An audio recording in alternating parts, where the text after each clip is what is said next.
In this video, I'm going to show you how to enable dark mode with focus mode on your iPhone on iOS 16 and later.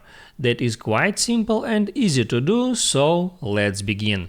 And first, open up Settings and here tap Add Focus. Now there select a focus mode, I'll select Work. And then scroll down for a bit until you find Focus Filters. Here you can tap on Add Filter to add some filter here and then tap Add Appearance.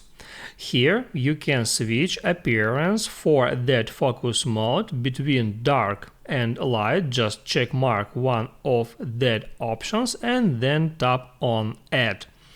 Now you can go out of here, you can swipe down from top right corner to open up Control Center, then tap on Focus and select Focus Mode. I'll tap at Work. And now you can test how it works. You can open up Safari browser, and now as you can see, Safari browser works in dark mode.